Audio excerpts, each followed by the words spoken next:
Queridos, abra comigo sua Bíblia no livro de Mateus, no capítulo 9.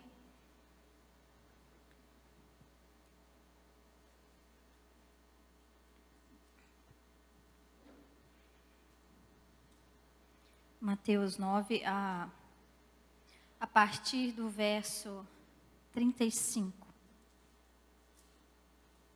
Amém?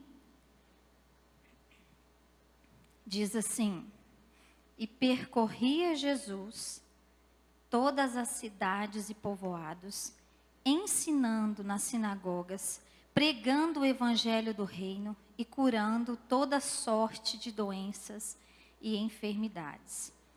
Vendo ele as multidões, compadeceu-se delas, porque estavam aflitas e exaustas, como ovelhas que não têm pastor.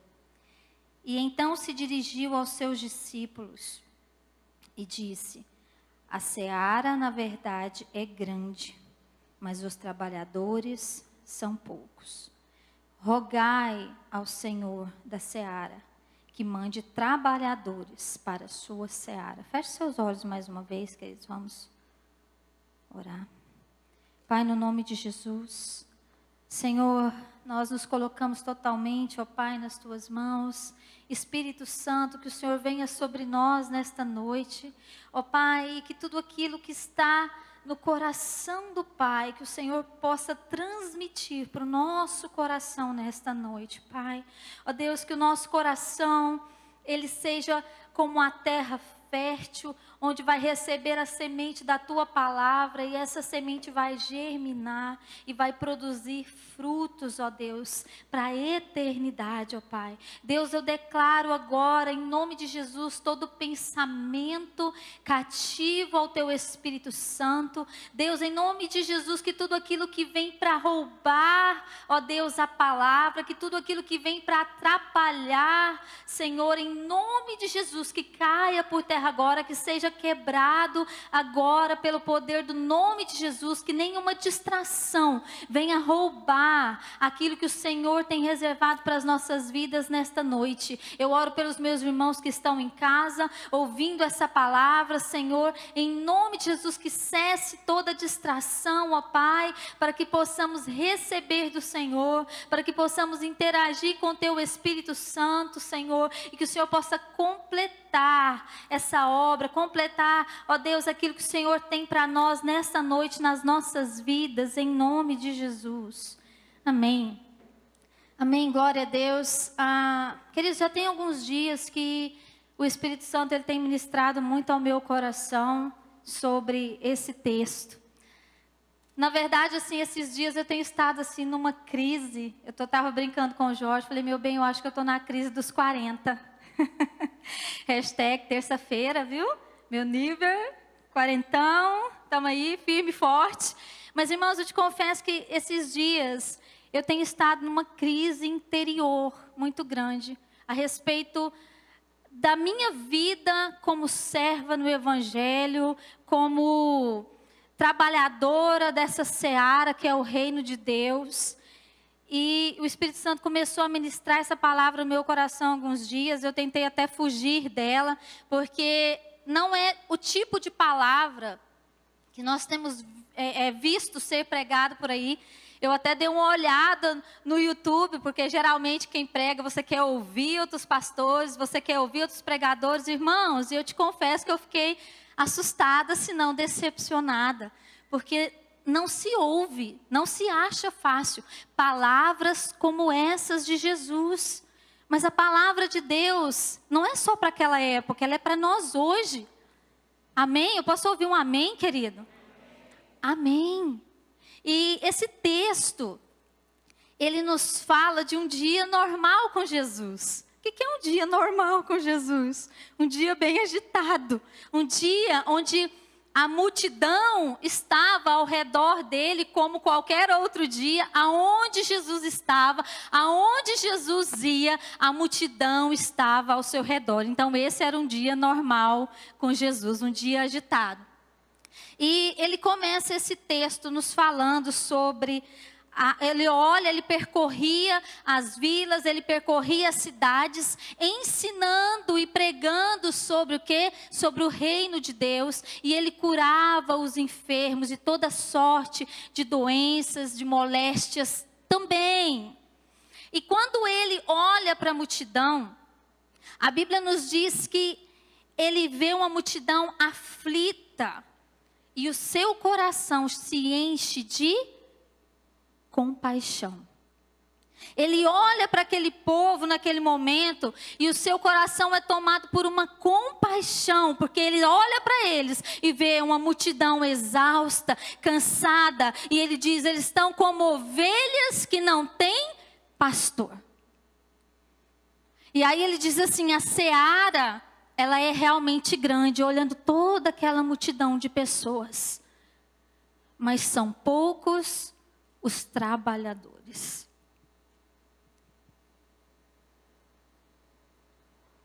O resultado do louvor, irmãos, toda vez que eu vou ministrar, eu já chego aqui rouca, porque é impossível não adorar o Senhor.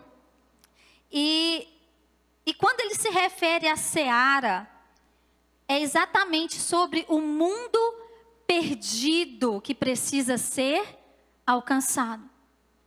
Isso é a seara, é sobre isso que ele estava se referindo. E por várias vezes nos evangelhos, você vai ver Jesus fazendo menção ao reino de Deus, usando o ato de se plantar, usando o ato de se colher. Em várias ocasiões nos evangelhos, nas cartas também, você vai verificar Jesus falando sobre a necessidade de se semear, e a necessidade que também tem de se colher. E ali ele está fazendo menção ao que? A vidas, a uma colheita espiritual, a pessoas, a almas. Então, segundo o dicionário Strong, seara significa ato de ceifar, colheita. Ou seja, ele está falando de uma colheita espiritual. Em contrapartida, ele vai dizer: os trabalhadores são poucos. Orai ao Senhor da seara para que ele envie mais trabalhadores. Ou seja, a demanda é muito grande, mas a mão de obra é pouca. A mão de obra é pequena. Queridos, e ainda hoje essa continua sendo uma verdade. Ainda hoje essa continua sendo uma realidade. Nós olhamos para o mundo aflito, eu fico imaginando, tentando visualizar o que Jesus estava vendo ali e comunicando com seus discípulos. Nós olhamos para o mundo aflito, pessoas cansadas, pessoas exaustas, pessoas com medo, pessoas desesperadas, carentes da salvação, carentes de ouvir o evangelho, as boas novas da salvação.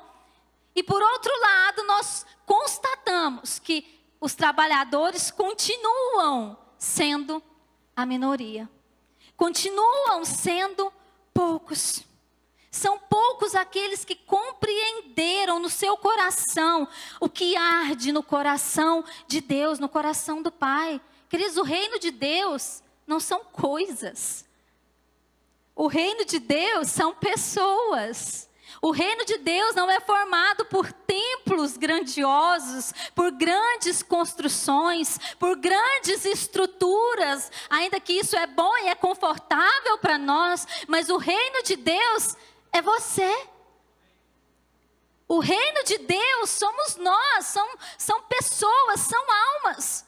Agora, ainda continua sendo a minoria os trabalhadores. Eu me pergunto por quê? Se o censo diz que o número de evangélicos tem crescido disparadamente. Disparadamente. Irmãos, aqui no Brasil, o número de evangélicos, segundo o censo, se não me engano, é de 60% de acréscimo. É grande, é muita coisa. Agora eu pergunto, ok, é impressionante, era para ser animador. Mas nós não vemos o impacto disso na sociedade. Não vemos. Não vemos o impacto disso, desse crescimento do reino lá fora. Porque se o reino, se o número de evangélicos está crescendo, o número de violência está crescendo cada dia mais, está absurdo. O número de assassinatos, o número de feminicídios, o número de abusos também está crescendo absurdamente. Aí parece que a conta não fecha. Parece que a conta não bate. Ok, o número de evangélicos está crescendo. Mas a impiedade está crescendo também cada dia mais. E a gente não vê o efeito desse crescimento evangélico, o impacto disso lá fora na sociedade. Eu me pergunto, Deus, por quê? Por quê?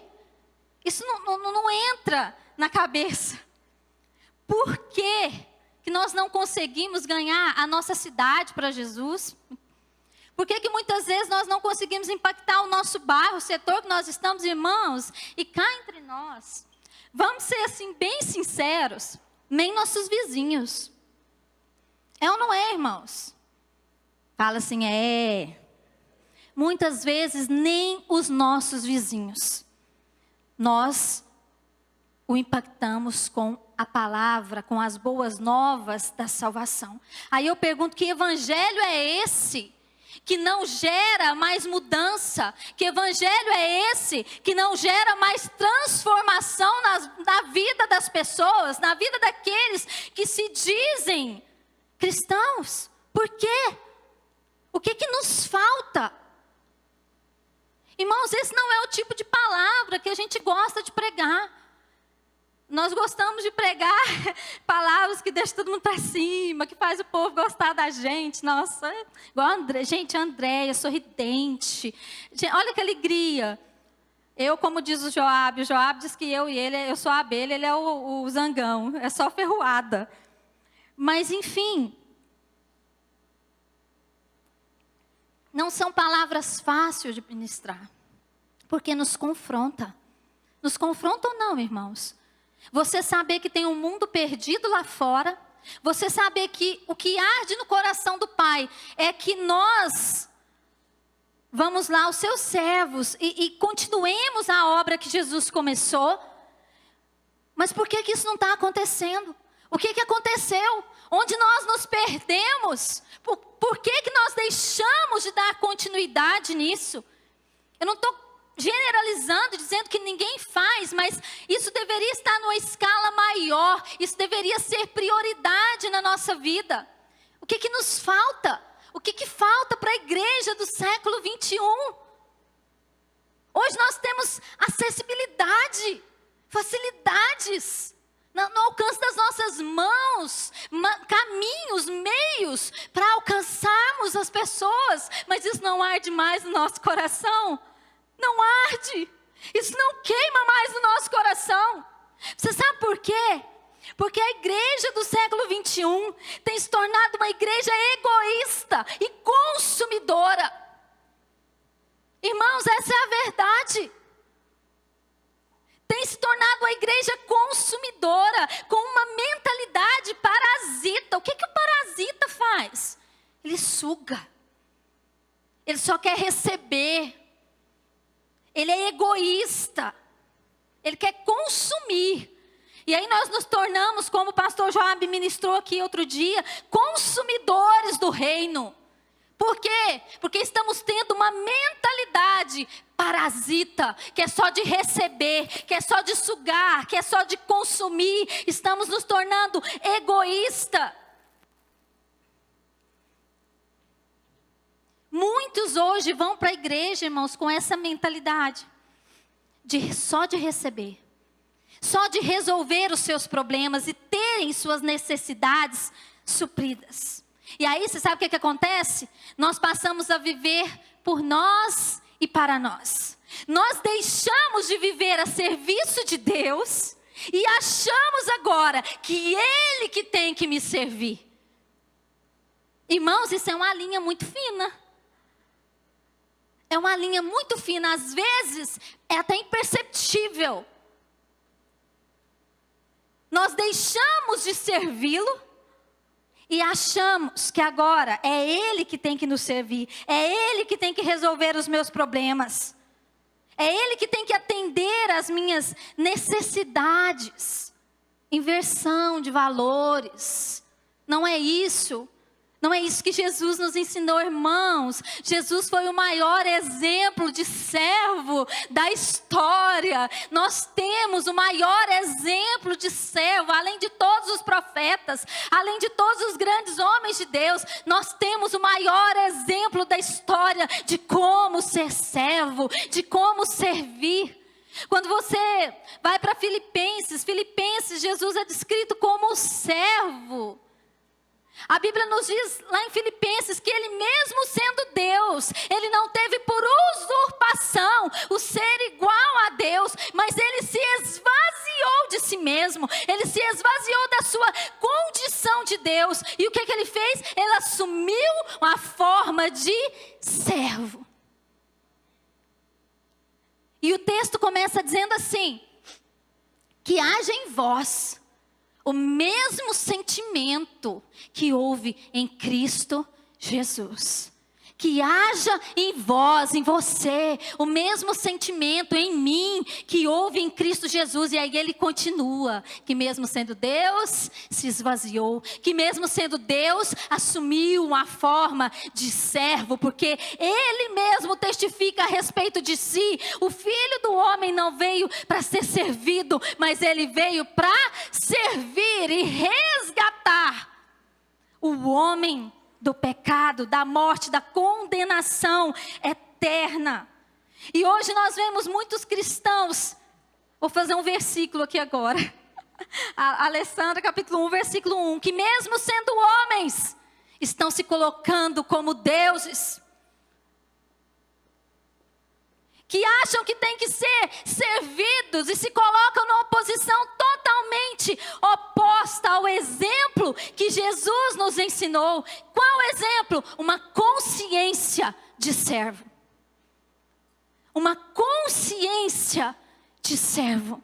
Esse é o exemplo que Jesus nos deu. Jesus, ele tinha uma consciência de servo, que ele mesmo testifica: eu vim para servir, eu vim para doar, eu vim para dar a minha vida em resgate de vocês. Mas hoje nós vemos uma total inversão de valores. E muitos querem ser servidos. E esses não possuem o mesmo sentimento que houve em Cristo Jesus. Não possuem uma consciência de servo. Aí eu me pergunto, será que eu possuo uma consciência de servo? Faço pergunta para você aí, para você mesmo. Será que você possui uma consciência de servo? Será que há em nós o mesmo sentimento que houve em Cristo Jesus? Que se esvaziou de tudo que Ele era? Às vezes a gente acha que é demais. Às vezes a gente acha que é a última Coca-Cola do deserto, não é? Irmãos, nós precisamos ter o mesmo sentimento que Cristo teve.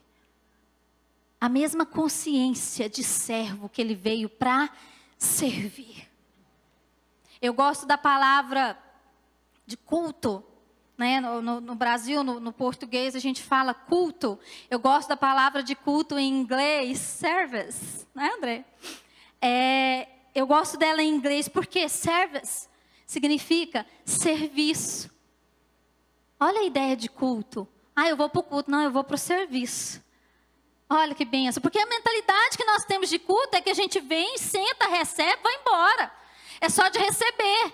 Mas quando eu tenho um entendimento que o culto é o meu culto para Deus, é um serviço, é uma forma de servir. Ou seja, eu entendo que eu não estou aqui para ser servida. Vocês não têm que me servir. Isso é uma mentalidade parasita. Mas aí eu entendo que Nós estamos aqui para servir ao Senhor. Mentalidade de servo, consciência de servo. Nós somos os servos, irmãos. Ele continua sendo o Senhor. Importa, como diz João Batista, importa que ele cresça, que eu diminua. Deu até saudade do pastor Degma agora. Importa que ele cresça, que ele seja notório, que ele seja visto, que ele seja conhecido e que eu diminua. Quem tem que aparecer não sou eu. Quem tem que aparecer não é as minhas habilidades, os meus talentos, irmãos. Não é o meu ministério, porque tem muita gente por aí construindo torre própria, usando o nome de Jesus para construir torre própria, para que seja visto, para que seja conhecido. Irmãos, não é sobre nós, não é sobre mim, não é sobre você, mas é sobre Ele, é por Ele e é para Ele. Essa é a consciência que nós precisamos ter. Nada disso aqui é nosso. Existe um falso glamour aí fora, de ministério, dos grandes irmãos. Ministério, o glamour do ministério, a honra do ministério é cumprir a missão, irmãos. Essa é a honra do ministério. Ministério é serviço. A palavra ministério significa serviço, significa servir. O glamour do ministério, irmãos, a honra do ministério é cumprir o propósito. É correr a carreira que o Senhor nos propôs. É atender o clamor do coração do Pai, custe o que custar. Essa é a honra do ministério. Custe o que custar.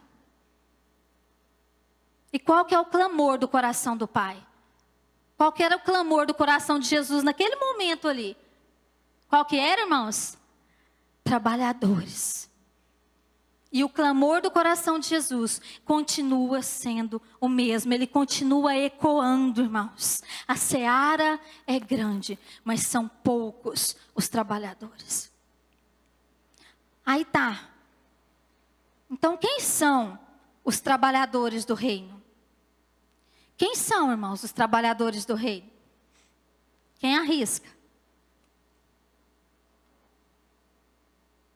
Quer falar hoje não, Andréia? Quem são os trabalhadores do reino? Em tese, os trabalhadores do reino são todos aqueles que fizeram uma aliança com Jesus. Olha que bênção, irmãos. Você aceitou Jesus, já é promovido. Você já ganha o crachazinho, já, irmão. Já é promovido. Olha aí, o trabalhador do mês. Em tese, era para ser assim, irmãos. Era para funcionar assim. Mas, infelizmente, nem todos se dispõem. O Joab ministrou aqui terça-feira sobre Deus está à procura de corações disponíveis. Deus procura por você, querido. Deus procura por você. Corações disponíveis. Por que que nós achamos, irmãos, que a responsabilidade de pregar o evangelho, de servir, de cuidar, é só dos pastores? Aonde que a gente lê isso na Bíblia? Eu nunca li isso na Bíblia. Aonde que a gente acha que a responsabilidade de pregar o evangelho é só dos pastores, é só dos líderes? E aí você sabe o que acontece? Para se esconder, para a gente se escusar da responsabilidade, a gente usa aquilo assim, não, mas isso não é o meu chamado. Não é o meu chamado. Eu não tenho chamado para pregar para as pessoas. Eu não tenho chamado para cuidar de pessoas. E aí a gente acha que isso convence. Meu querido, esse chamado ele é universal. Vou falar de novo, que eu quero ouvir um amém. Esse chamado, ele é universal.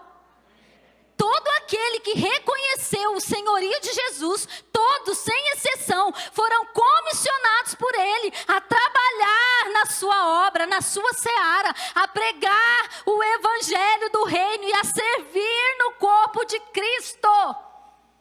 Ninguém está dispensado. Ninguém está fora da lista, meu querido. No reino de Deus, presta atenção no que eu vou falar, não tem lugar para desocupado. Irmãos, eu sei que dói, porque eu estou sendo confrontada esses dias. Dói, irmãos. Mas no reino de Deus não tem lugar para desocupado. Não tem. Deus conta conosco. Deus conta com você. Eu não estou dizendo aqui, presta atenção, que todo mundo tem chamado para exercer 5 ministérios. Eu não estou dizendo aqui que todo mundo tem chamado para ser um pastor, exercer ministério pastoral, chamados para ser apóstolo. Mas o que eu estou dizendo aqui é que todos nós fomos comissionados por Deus a pregar o evangelho do reino. Aí, irmãos, não tem desculpa. Aí não adianta querer se esconder atrás dessa frase, atrás desse eu não tenho chamado. Tem sim. Você não sabia? Vou te dizer, você tem chamado. Você tem chamado, irmãos. Sabe o dia que você levantou sua mão lá e falou, eu recebo o Senhor Jesus como o quê? Eu quero ouvir, irmãos. Senhor. Ele é Senhor. Se Ele é Senhor, eu sou o quê? Servo. E o servo faz o quê, irmãos? Obedece. Então você não tem saída. Nós não temos saída. Se eu reconheci que de fato Ele é Senhor na minha vida, irmãos. E se eu faço parte desse reino, porque se Ele é Senhor, tem um reino. E esse reino é para nós. Agora, eu preciso permitir que Ele governe a minha vida. Que Ele seja de fato Senhor da minha vida. Eu preciso ter a mentalidade de servo. Consciência de servo que Jesus teve. Tá? Eu faço parte desse reino que tem um Senhor que governa a minha vida. E que me comissionou a ir e pregar o evangelho a toda criatura. Essa é a grande comissão. E dentro do plano específico que Deus tem para a sua vida, irmãos, o propósito é que o nome dele seja glorificado através de você. E que vidas sejam salvas. Deixa eu te falar, o seu propósito de vida não é ser um médico, não é ser um advogado, ou vou refazer a frase, o propósito de Deus para você não é ser um professor. O propósito de Deus para nós é que através da nossa vida o nome dele seja glorificado e através de mim vidas sejam salvas. Esse é o propósito de Deus para todo ser humano. Agora, Ele tem um plano para mim. Ele tem um plano para você. Dentro desse plano, eu vou colocar a Andréia lá nos Estados Unidos. A Andréia é fisioterapeuta.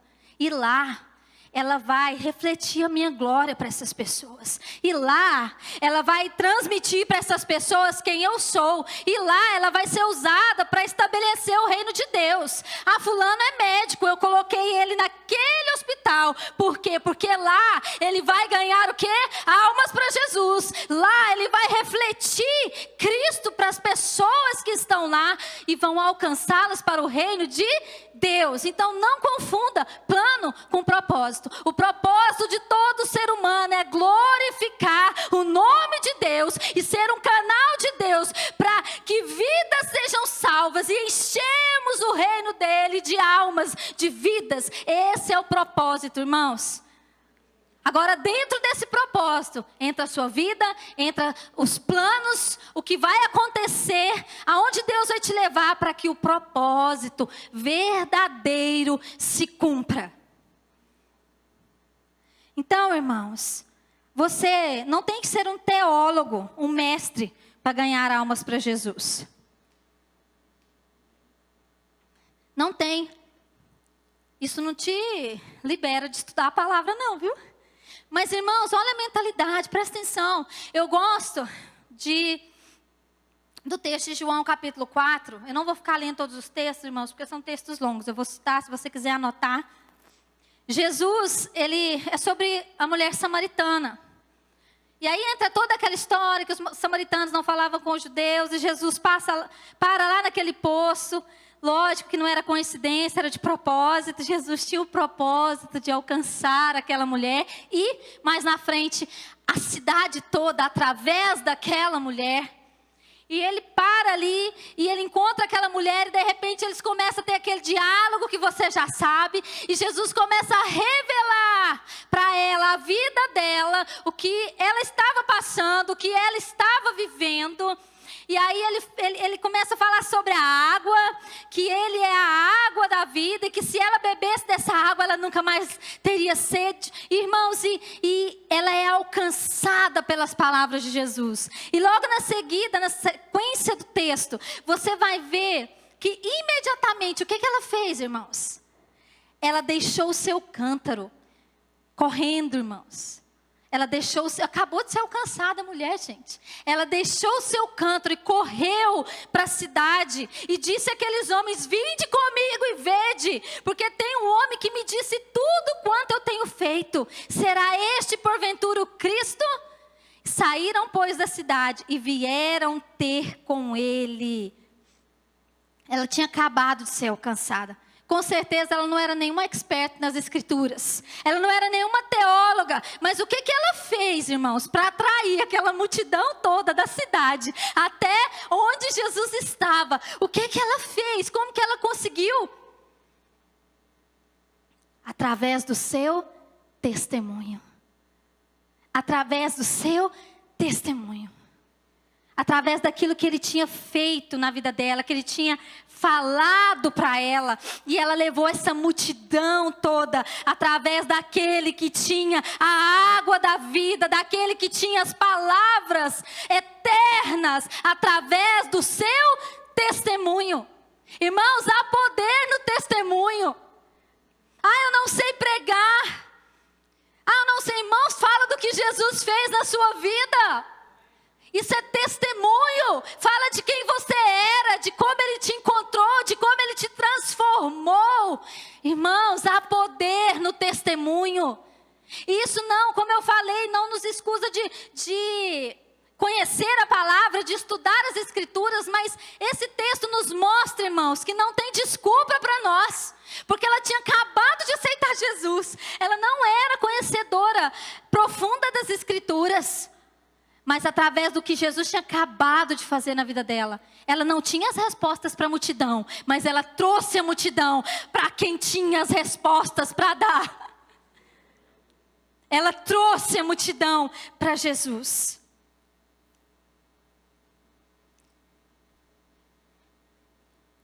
Irmãos, a época que eu mais, como que eu posso dizer, ganhei vidas para Jesus, foi quando eu aceitei Jesus. Quando eu era nova convertida. Foi a época que eu mais ganhei vidas para Jesus. Eu não sabia muito. Irmãos, mas eu sabia o que Ele fez na minha vida.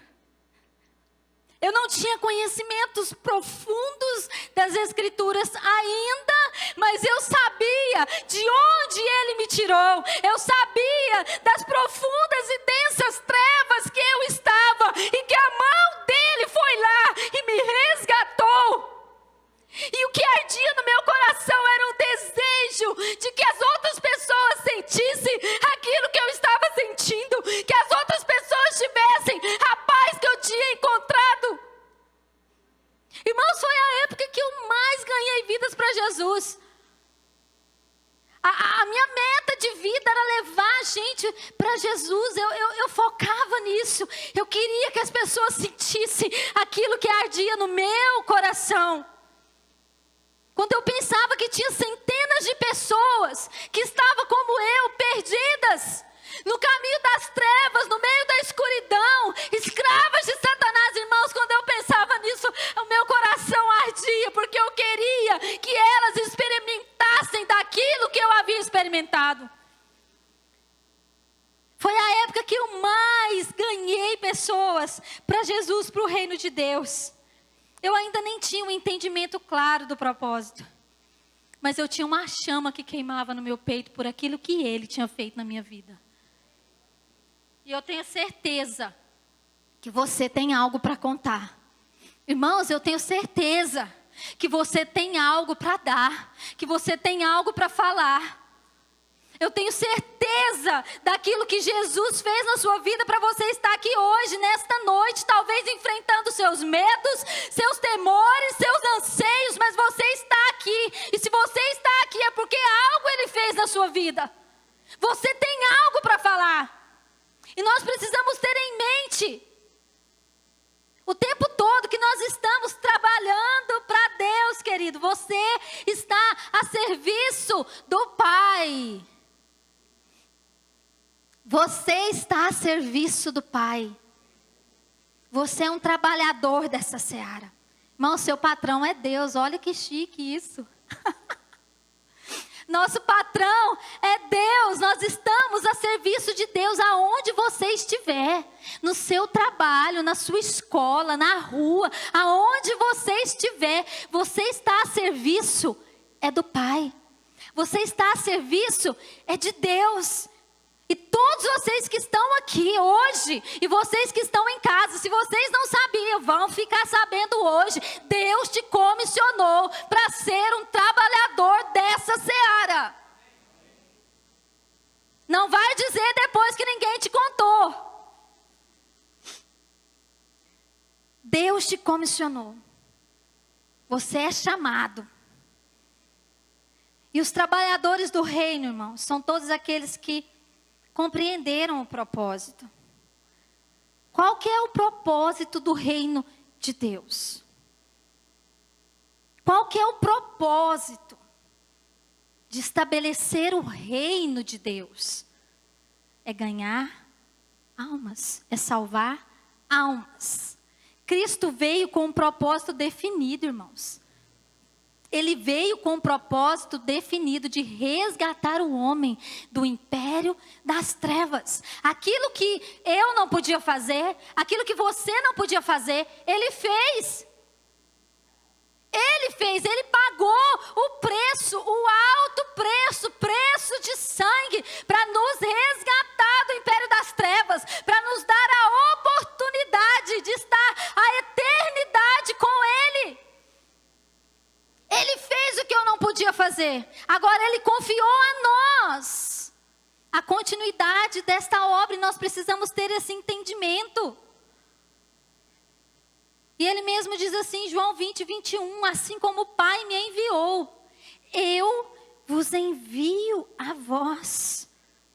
Assim como o Pai me enviou, eu vos envio a vós. Ele nos deixou o modelo. E quando nós compreendemos o propósito do reino, nós nos tornamos trabalhadores mais eficientes.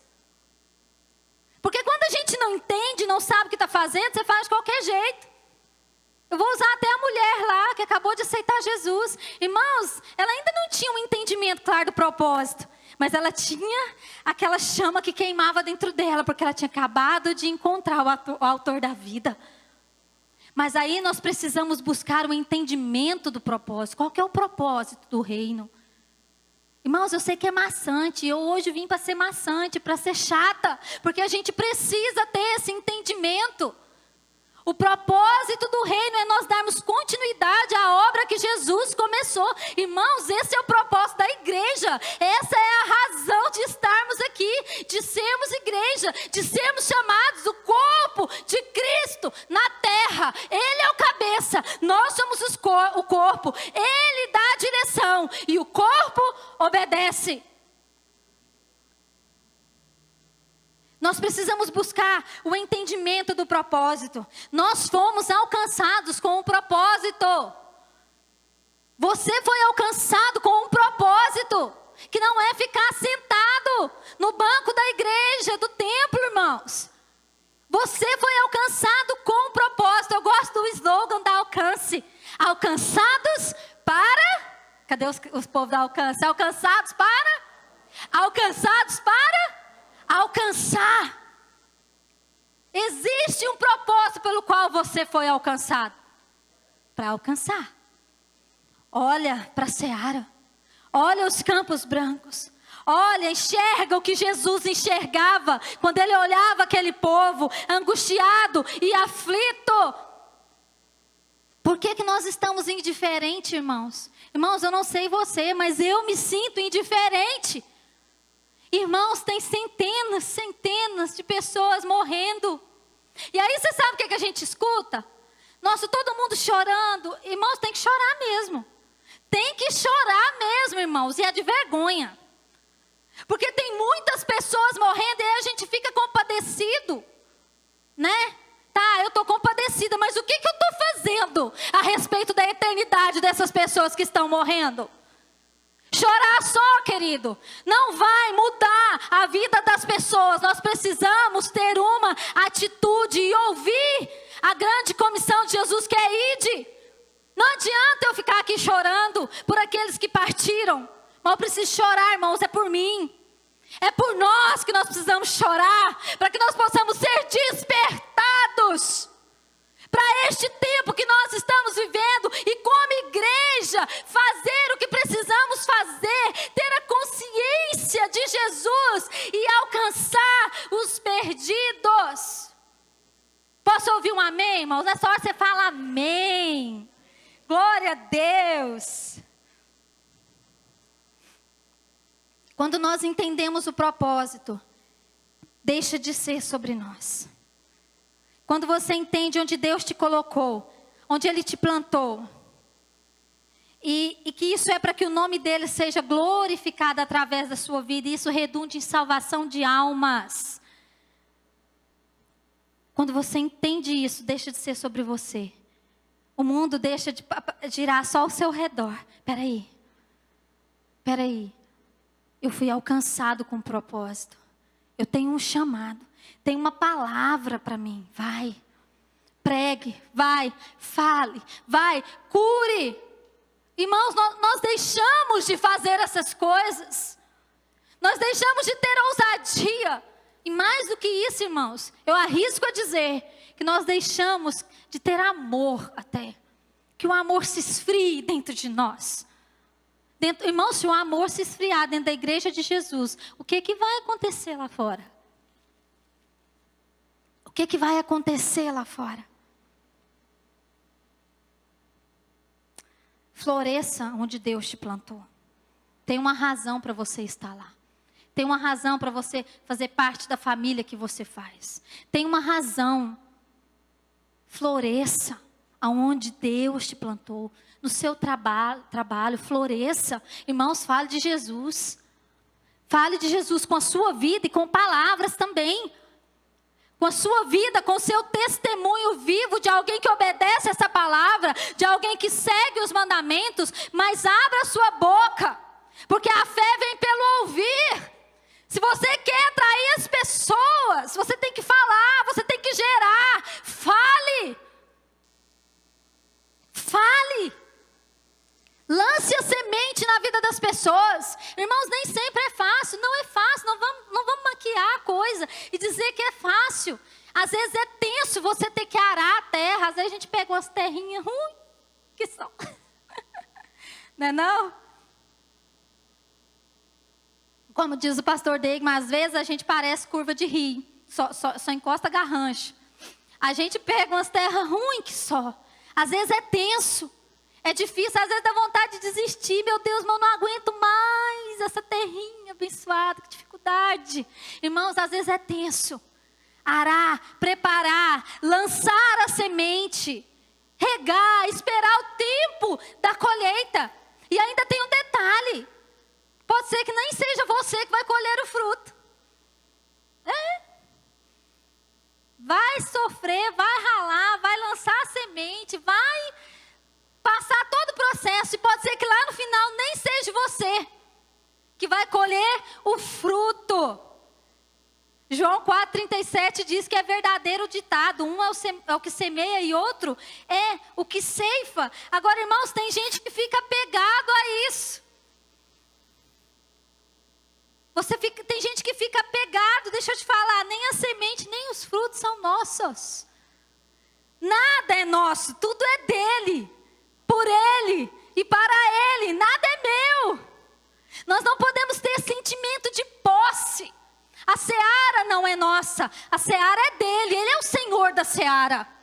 As pessoas não são nossas, essa igreja aqui não é nossa não, irmãos. A célula que você lidera não é sua, é tudo de Jesus. Nós somos os trabalhadores, os servos, Ele é o dono da seara. Pode ser que você nem colhe o fruto, mas você fez parte do processo. Isso está arrolado lá nos livros, na eternidade, irmãos. E isso nada tira, nada vai te roubar. Talvez você não colhe o fruto, mas você fez parte do processo de estabelecer o reino de Deus na vida de alguém, irmãos, lançando uma semente, uma palavra. Você fez parte. Um dia a recompensa virá.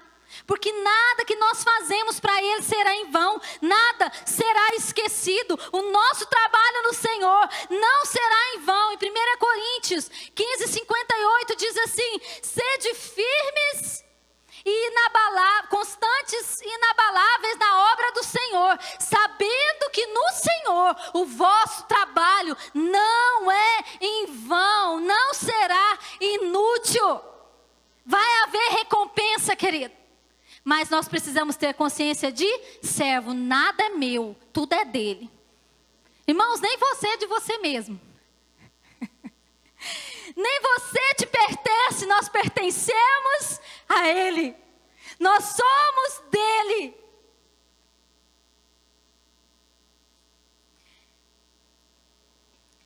Lucas 17:10, esse texto Jesus tem falado muito comigo nesses dias.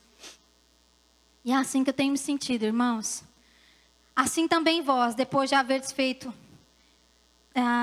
tudo quanto vos foi ordenado, dizeis: somos servos inúteis, porque fizemos apenas o que devíamos fazer.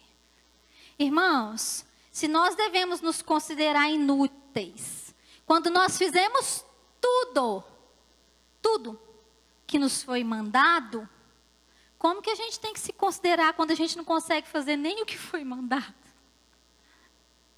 Você entende, irmãos? Você entende isso? Irmãos, eu tenho me sentido assim nesses dias. Irmãos, isso é muito sério. Outro dia apareceu um senhor aqui na porta. O Eduardo estava lá fora com a gente. O Jorge estava saindo. Enfim, ele apareceu ali, um senhorzinho bem velhinho. E ele perguntou se a gente não queria que ele olhasse os carros. Ele mora por aqui, perto. E aí o Eduardo falou para ele: não, a gente não está precisando não e tal. Aí ele parou ali, ficou ali um pouquinho, aí ele foi saindo de fininho. Irmão, me deu um clique. Assim, parece que saiu.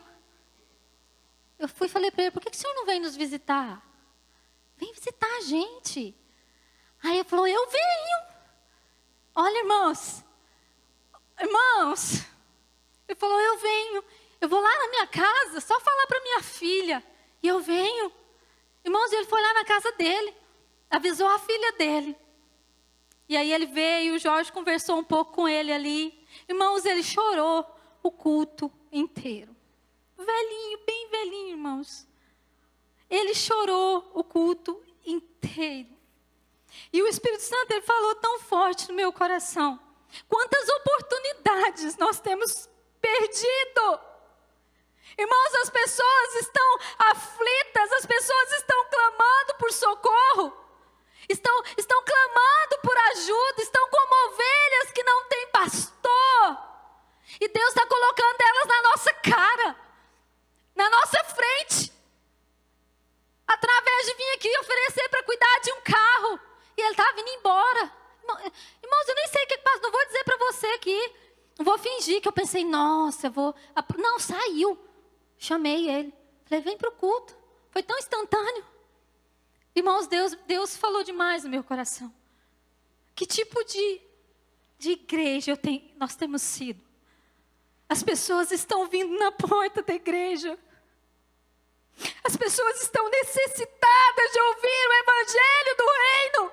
E a gente dá tchau para elas e manda elas embora. Porque eu vim para receber. Eu venho e colo aqui o meu traseiro na cadeira. Me desculpa. Irmãos, e eu estou falando daquilo que o Espírito Santo falou no meu coração. Nós temos enviado muitas pessoas embora de mãos vazias. Embora de mãos vazias. Isso me lembra o texto de Mateus 25. Acho que a partir do verso 31, onde fala sobre o dia do julgamento, onde o Senhor vai fazer separação entre as ovelhas e entre os bodes, né? Entre aqueles que são seus servos e os que não são. E aqueles que são seus servos, ele vai dizer o quê? Vinde benditos de meu Pai, vem possuir por herança o reino que vos está preparado desde a fundação dos séculos, porque eu tive fome e me deste de comer, eu tive sede e me deste de beber, eu estava nu e me vestistes, preso e fostes me ver, vinde agora e possuir o reino por herança. E aí eles perguntaram, Senhor, mas quando que tudo isso aconteceu? Quando que tudo isso aconteceu, Senhor? Quando que o Senhor teve fome, estava nu, teve sede, estava preso? E nós fizemos isso pelo Senhor. E Ele vai dizer o quê? Quando fizeres a um desses meus pequeninos, a mim fizer. E aqueles que estão à sua esquerda, ele vai dizer, apartai-vos de mim para o fogo eterno, que está reservado para o diabo e seus anjos, porque eu tive fome e não me deste de comer, eu tive sede e não me deste de beber, eu fui nu e não me vestistes, eu estava preso e não fostes me ver.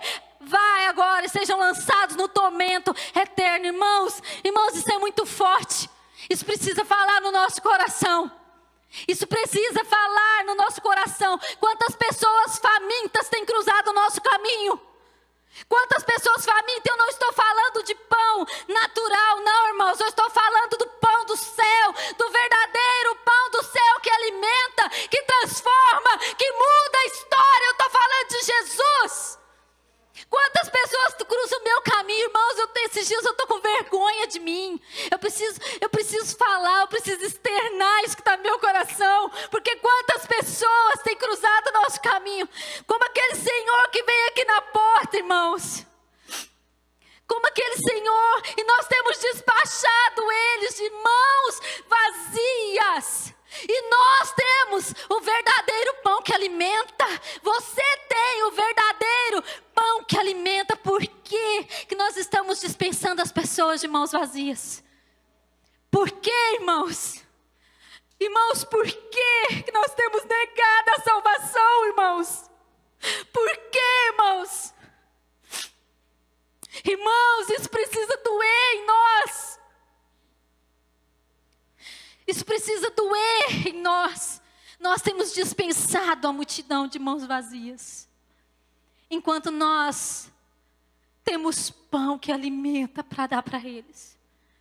Mas nós estamos tão focados no nosso mundinho, na nossa vidinha, irmãos. Estamos ignorando aquilo que realmente importa para Deus. Marcos 6,33, ele nos fala do momento da multiplicação. Do momento da multiplicação dos pães e dos peixes. E chegou um momento que já estava tarde, os discípulos chegam a Jesus e diz para eles assim, olha, vamos dispensar essa multidão, porque eles estão cansados, estão exaustos, estão famintos, e vamos dispensar eles para eles procurar alimento nas outras aldeias aí. Havia uma multidão ali, o cenário era muito parecido com o primeiro texto que nós lemos. E o que Jesus diz para eles, irmãos? Irmãos, Jesus vai e diz para eles assim, dai-lhes vós mesmos de comer. Eles não entenderam, irmãos. Meu Deus, mas uma multidão, tantas pessoas, como que nós vamos alimentar essa multidão? Jesus diz, vocês querem dispensar? Dai-lhes vós mesmos de comer. E a Bíblia nos diz que Jesus, ele multiplicou ali, orou, deu graças, multiplicou os pães e os peixes. E Jesus deu aos discípulos, e os discípulos deu à multidão. Quantos aqui têm sido alimentados por Jesus?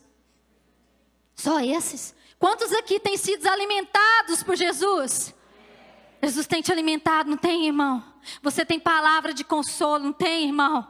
Você tem palavra de conforto. É bom estar aqui, não é, irmãos? Jesus já deu para você. Agora é hora de você pegar e repartir aquilo que Ele te deu com a multidão.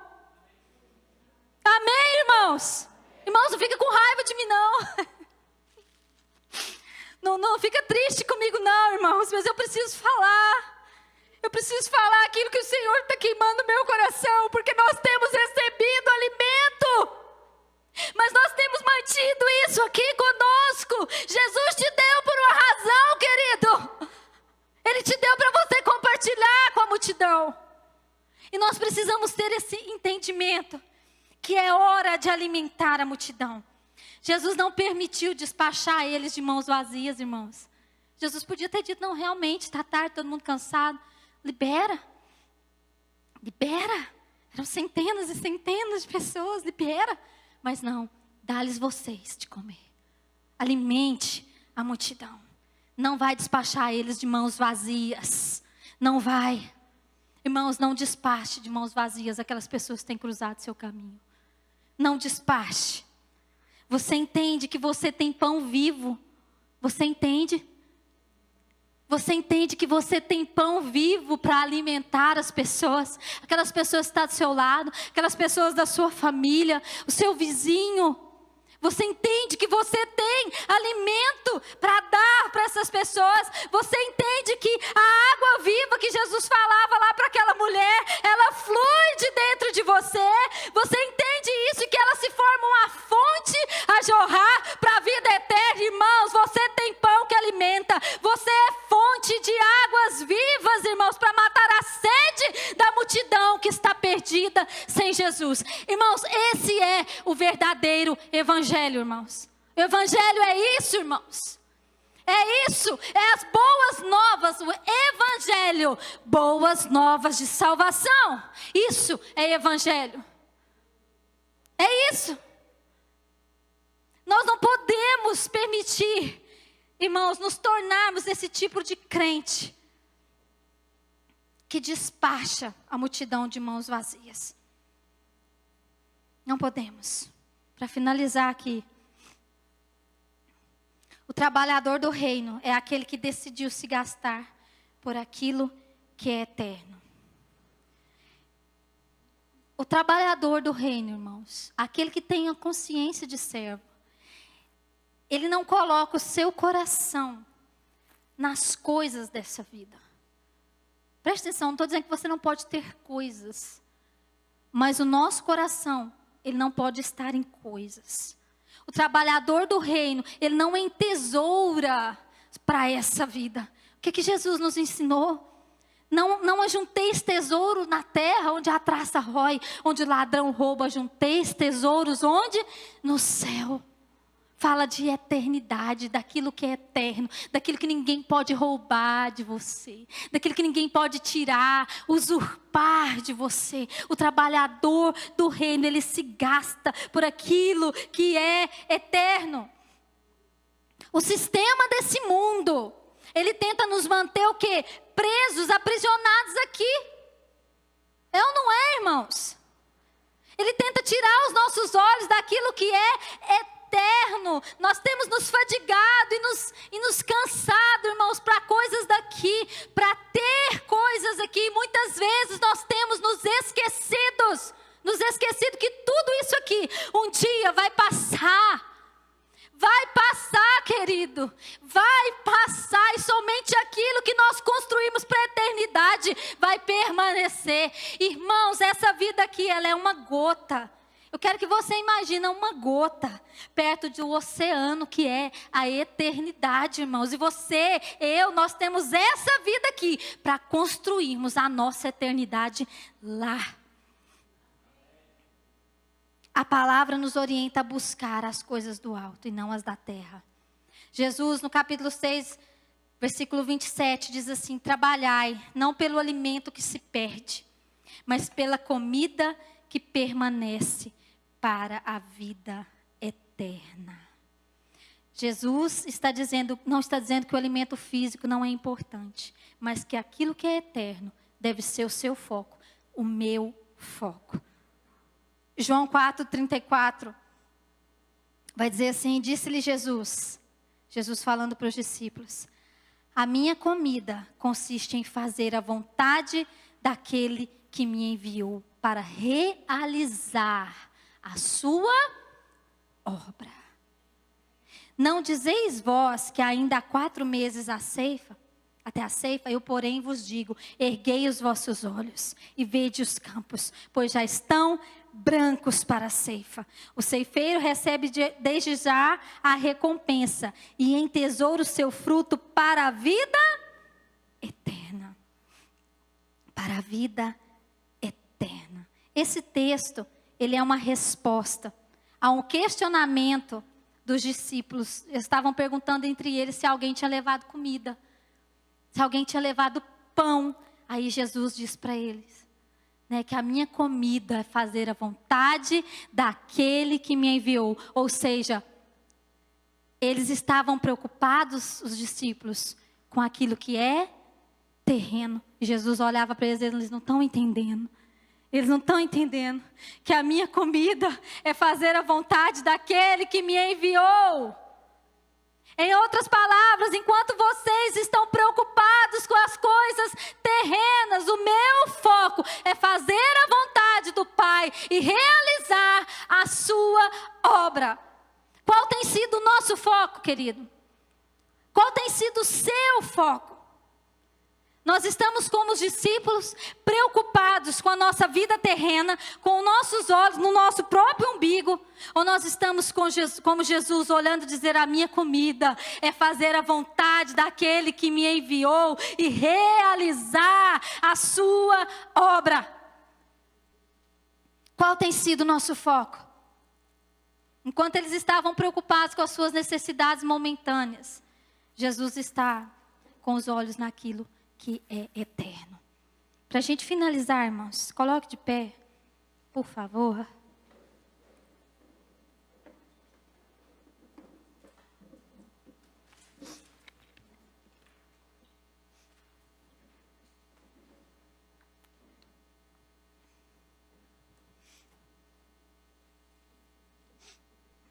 O trabalhador do reino, irmãos, ele não se gasta por aquilo que perece, mas por aquilo que é eterno. Enquanto muitos estão preocupados por não ter trocado de carro esse ano, por não ter viajado por causa da pandemia, por não poder ir ao restaurante preferido, por ter que usar essa máscara que de fato é horrível, mas é necessário. Do outro lado está Jesus olhando para a multidão lá fora, aflita, exausta. Tantas pessoas partindo para a eternidade sem Ele. E talvez olhando para nós, irmãos, e pensando: eles ainda não compreenderam.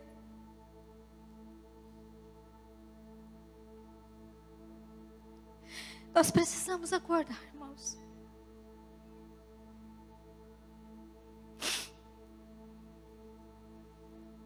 Se você fosse orar hoje, querido, como Jesus disse para os discípulos: Senhor, rogai é tipo implora ao Senhor da seara que envie mais trabalhadores. Se você fosse orar, como você oraria? Como que você faria essa oração? Ah, Senhor, levanta a Andréia. Ela fala bem. Levanta a Lucineide.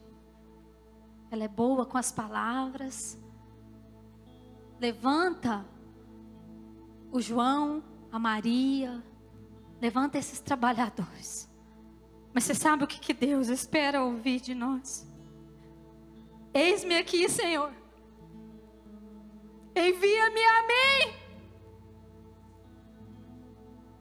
Eu quero deixar de ser egoísta. Eu quero deixar de viver para mim mesmo, porque um dia eu me comprometi que eu viveria para o Senhor. Não é isso, não, mas vivo eu, mas agora Cristo vive em mim. Não é?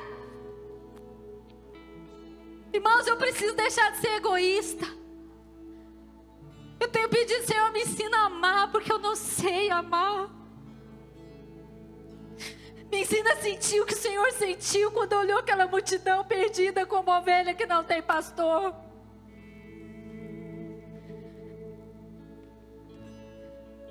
O Senhor confiou a nós essa obra e Ele está esperando a sua oração. Senhor, envia-me a mim. Eu entendi o propósito do reino. Eu entendi.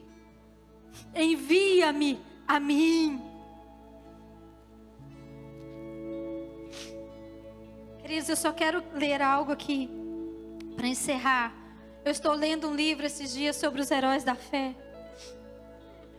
Irmãos, eu entrei em crise porque eu falei: Deus, eu não sou crente. Eu falei para o Jorge: meu bem, eu não sou crente.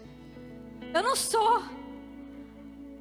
Irmãos, tantos homens, tantas mulheres, além do próprio Cristo, que é o maior exemplo para nós. Você olha tantas histórias, o Lutero, John Wesley, Jonathan Edwards, irmão, mais uma delas. Quero ler rápido para encerrar. É sobre David Brainerd. Irmãos,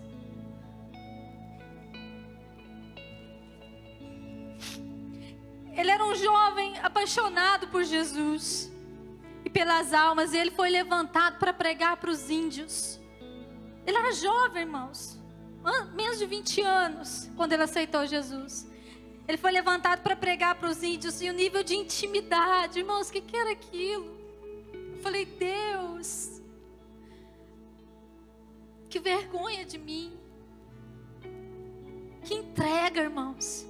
E ele foi levantado para pregar para esses índios, e ele tinha uma mentalidade de servo, só que ele era doente, ele era muito doente. Irmãos, a maioria desses homens que revolucionaram a história, eu te aconselho a ler, a maioria deles eram doentes fisicamente. Eles tinham debilidades. Eles eram debilitados. Você sabe de que se fala? Que não é na nossa força. Que Deus usa as coisas que não são para confundir as que são.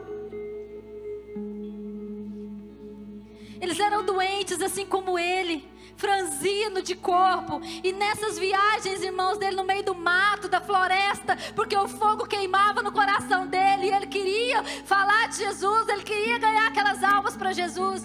Ele ficou doente, ele ficou tuberculoso.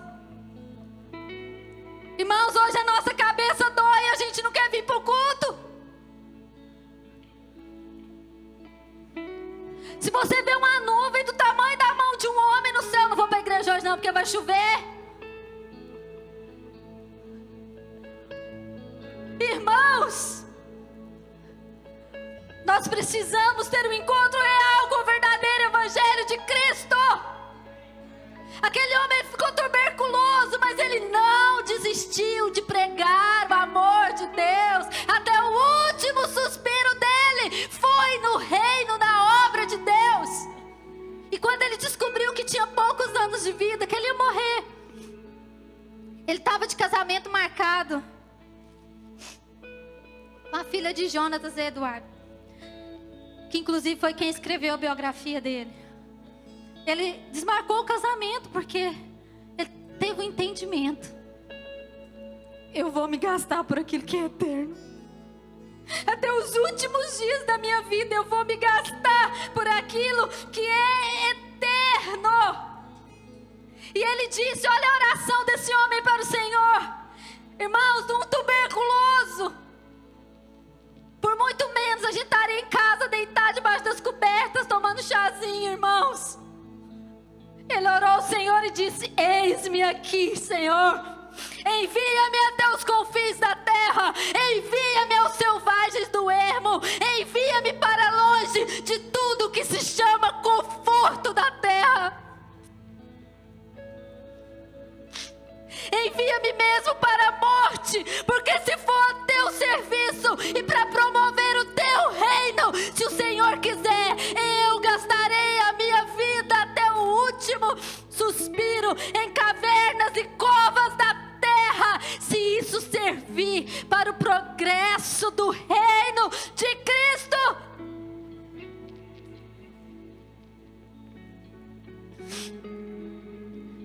foi isso que ele fez até o último suspiro, irmãos. Tuberculoso, com 35 quilos, no meio dos matos, dormindo no chão, pregando o evangelho para aquele povo não alcançado. E aí a última frase dele foi: digo agora morrendo, que nunca gastaria a minha vida de outra forma, nem por tudo que há no mundo. Ele gastou a sua vida doente, tuberculoso, fraco fisicamente, mas dentro dele ardia um fogo pelas almas, uma paixão por aquilo que Jesus amava. O que está ardendo no nosso coração, irmãos?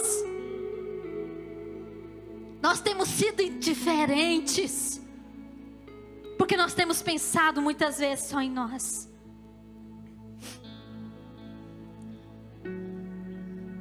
Irmãos, eu sei que é uma palavra dura.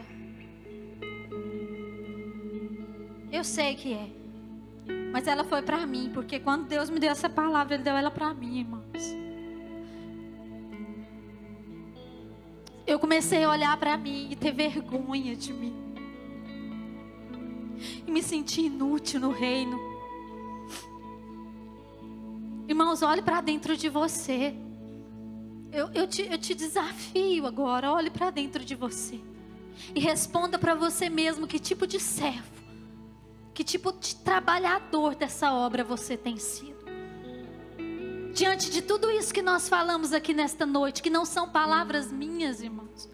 São palavras de Jesus. São palavras de Jesus que têm sido esquecidas, porque é difícil falar, é difícil confrontar, é difícil estar aqui na frente, irmãos, olhando para vocês e ter que confrontar.